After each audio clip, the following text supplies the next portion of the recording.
بسم الله الرحمن الرحیم. یو ملګری پوښتنه کوي، هغه وی چې د اودس مکمله طریقه اودس مکمله طریقه محترمانداتو صرف دغه نیم درته ښایم او نیم بیا انشاءالله په مزید ویډیو کې ځي. د ټولو نه اولنۍ طریقه دا ده چې کله اودس کوئ، اودس نه مخکې به ته ځان ته لوټه هغه مبارک ډکه کړي یا به بامبې باندې بل چا نه پکې مدد غوښتل دا ښه خبره نه ده.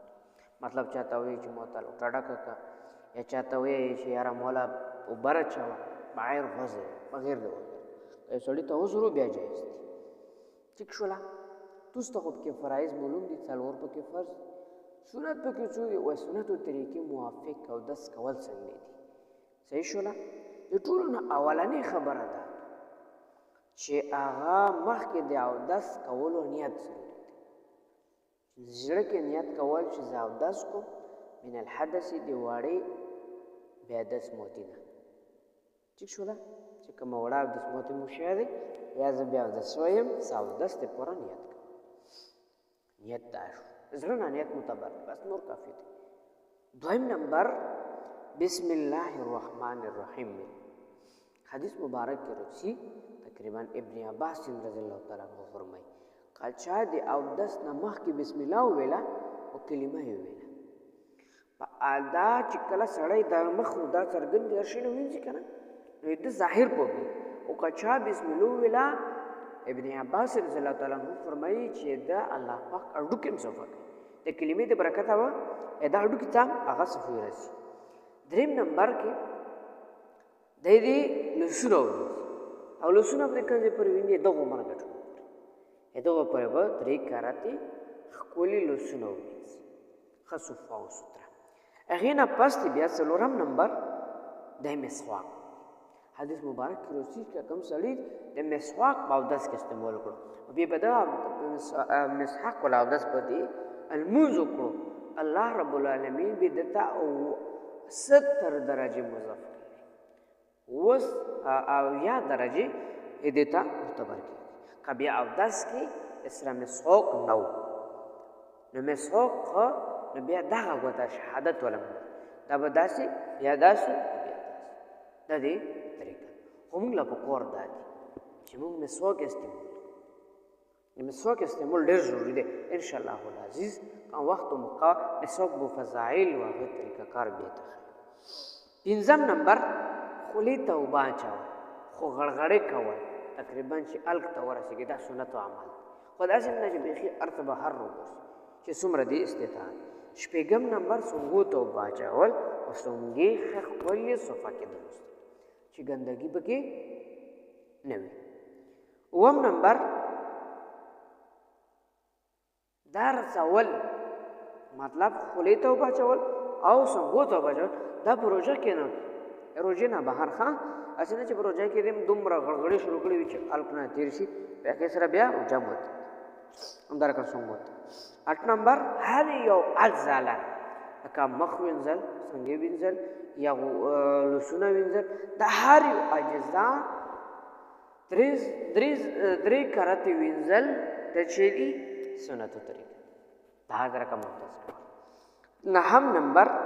د غوړ سر مسح کول د چې دي سنتو طریقه. سنتو طریقه دا ده چې کله اوبه استعمال کړي دا درې ګوتې به داسې یوز کړي دلته به کړي چې کوم ځای کې اختر کېږي نو داسې به ټوچ کړي دا دوې ګوتې چې کوم دی دا واپس راوړي پوه شو دا دوې ګوتې دا به داسې استعمال کړي او دا واپس او دا وړي دا مخکې پکې بیا راځي. جمیع ټول سر مسح کول. 10 نمبر د غوږونو مسح کول دغه ګوتې مو ته وښیل دا به دیکھیو کې ظاهر او د باطن داسې ښکلې زبردسته صفوي وپکې وکړي داسې دا سره کوم مسح کول. 11 نمبر د ګیرې حلال کول خو د لاندې طرف دا طریقه باندې حلال کول داسې طریقه باندې حلال د سنتو خلاف دی داسې حلال کول د ګیرې داسې سنت طریقه ده. خو په ګوتو سره همدا رقم 12 نمبر سنت طریقه په اودس کې دا چې د دغو ګوتو حلال کول د لاسونو او د پښو دو حلال کول دا ځان او په حدیث مبارک کې راځي چا چې د مو یو د شر د فساد په زمانه کې یو سنت ژوندی کړو الله رب العالمین د سلو شهیدونه نه افضل دا ټول سنت چې موږ تاسو شي کو ژوندي کو پاو دي او بل داغه 13 نمبر سنت دی چې کله موږ مخ وینځو یا په خې وینځو یا مټي هرځي هغه کل مګل زبردست دي مګل چې هغه سفویږي روش او بل دا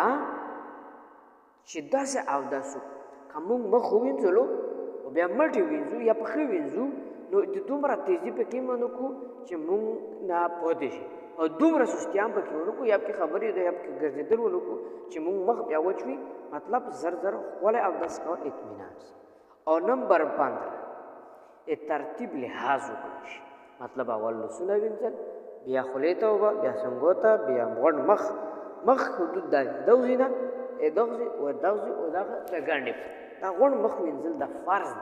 او دا په سي طریقې سره کول دا چی دي فرض ټیک شولا او کچيري ګیره دی ګانا لکه څنګه به کې شولې دی نو بیا دا غونډه ګیره د کې هلا ضروري یا تو تاسو کې هو کا ګیره دی کماوه معنا مقصد ګیره دی چې وا کماوه او باغه کې ځنې لیدای شولا نو بیا دا غونډه ګیره لنداول سرمنې تو ورسول دا بیا فرض دی او نمبر 16 د ټولو ناولنې خي طرف نه شروع کاوه مطلب اول خیلوس مګل همدارکم اول خیلوس په موټو کې وینځل بیا خیب خو وینځل بیا غزخ په دا چيري دا سنت دا زول له یو زول نه سنت الله رب العالمین په دامن دي توتا دې سلو شهیدونه نازل شوی 17 دا دي چې مسح کول د مخ کی طرف معنا دا چې مسح دې طرف مسح به دې طرف دا چې دې زول نه سنت و 18 نمبر دا خبره کوي چې دغه مخصص 30 طرفه مسح کول چی بدعت الله دې